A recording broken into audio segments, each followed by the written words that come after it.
안녕하세요, 닥터원입니다.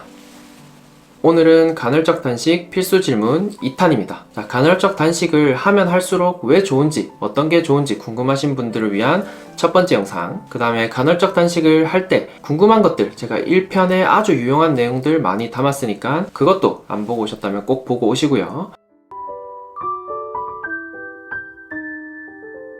오늘은 질문 2탄입니다. 자, 간헐적 단식 때 과연 어떤 영양제 먹어야 할까? 어떤 영양제는 먹으면 안 될까? 아주 간단합니다. 누구는 막 아미노산은 먹어라, 뭐는 먹지 마라, 뭐는 먹어라 이렇게 하는데 정말 간단합니다. 여러분들이 먹는 알약으로 된 영양제들은 다 먹어도 됩니다. 자, 이때 아미노산, 특히 아미노산을 제일 걱정 많이 하시던데 아미노산이라는 게 단백질 아니냐 라고 하시는 분들도 물론 계신데요. 맞습니다. 아미노산은 단백질, 그러니까 고기를 분해한 거죠. 그래서 아미노산이 진짜 많은 파우더를 직접 살 수가 있습니다. 자, 이거를 7.7g, 그러니까 여러분들이 숟가락으로 산처럼 쌓아서 한 2숟가락 정도 퍼먹으면 25칼로리 정도 됩니다. 그러니까 7.7g에 25칼로리니까 여러분들 알약 보통 한 0.5g 이 정도 되는데요. 실제로 한 1, 2칼로리 되나? 대부분 먹자마자 쓰이지도 못하고 사라질 칼로리라서 전혀 걱정 안 하셔도 됩니다. 그래서 알약으로 된 거는 그냥 다 먹어도 된다, 이렇게 생각을 하시면 되고요. 안 되는 건 보충제, 당연히 안 될 거고요. 보충제는 칼로리가 있으니까. 가루로 퍼먹는 것들은 조금 칼로리가 될 수 있습니다. 그런 것들은 좀 피해 주시고요. 사실 25칼로리도 먹어도 큰 차이는 없는데 완벽하게 그래도 하고 싶으신 분들만 피해 주시면 되고요. 비타민 제제들은 다 드셔도 됩니다. 그 다음 안 되는 거는 바카스, 이런 것들 다 당분이 생각보다 많습니다. 그 다음 병으로 된 영양제들, 요즘 이렇게 막 캡슐이랑 병이랑 섞여서 나오는 것들이 있던데 그런 것들은 조금 달게 나와서 콜라겐 병, 요즘 유행하는 마시는 비타민, 이런 것들은 당분이나 칼로리가 있어서 안 되고 나머지 알약으로 된 것들은 편하게 드시면 됩니다. 그 다음으로 양배추즙, 홍삼액, 이런 것들 많이 말씀하셨는데요. 양배추는 제가 봤을 땐 양배추만 달였다고 하면 당연히 큰 문제가 없을 것 같은데 시판되는 즙들은 대부분 당분이 좀 들어가 있어요. 홍삼즙도 마찬가지입니다. 특히 홍삼즙은 꿀이나 설탕이 많이 들어가 있죠. 이런 것들만 잘 확인해 주신다면 괜찮을 것 같고, MCT 오일 물어보신 분도 계신데 이거는 칼로리가 높기 때문에 단식에는 해당되지 않는데 당연히 케토제닉 케토 다이어트에는 포함되는 걸 알고 있습니다. 하지만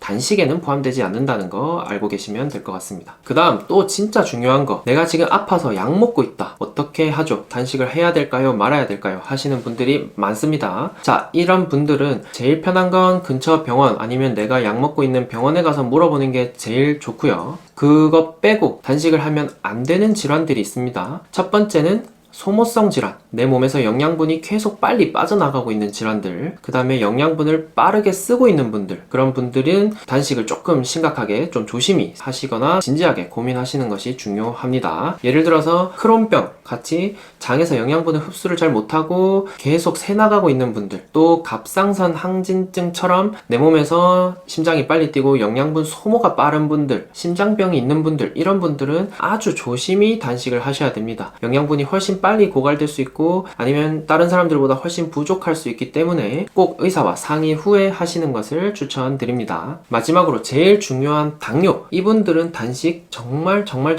조심하셔야 합니다. 혹시나 제 영상 보고 당뇨가 있으신 분들이 무리하실까봐 조금 걱정이 되는데요. 물론 당뇨도 단계나 정도에 따라서 하실 수 있는 분들도 많죠. 체중 감량을 하고 췌장을 쉬게 했을 때 당뇨에 더 좋은 영향이 물론 있겠지만 내가 당뇨가 좀 심해서 약을 먹고 있다, 또는 인슐린 주사를 맞고 있다 하시는 분들은 아주 조심히 하시거나 사실은 차라리 안 하시는 거를 더 추천드립니다. 이런 분들은 간헐적 단식을 하기보다는 차라리 운동을 규칙적으로 해서 혈당을 어느 정도 일정하게 맞춰놓고 당뇨가 조금 더 좋아지면 그때 단식을 하는 것을 추천드립니다. 이것도 진짜 많습니다. 간헐적 단식을 했더니 두드러기 올라온다는 분, 또는 피부 간지럽다는 분, 약간 몸살기처럼 몸이 아프다는 분, 이런 분들이 꽤 있습니다. 자, 이거를 키토 래시, 케톤 두드러기, 몸살은 케톤 플루, 케톤 몸살, 이렇게 말을 하는데요. 자, 이거는 왜 그러냐면 어느 정도 여러분들이 굶게 되면 당연히 몸에 당분, 영양소들이 좀 떨어지고 이때부터 이제 지방을 태우기 시작을 하는데요. 자, 이 지방을 태우면서 찌꺼기로 바로 독성이 있는 케톤, 다이어트 하는 분들이 맨날 케토제닉, 케톤 식단 하는 그 케톤, 이 바로 나오기 시작합니다.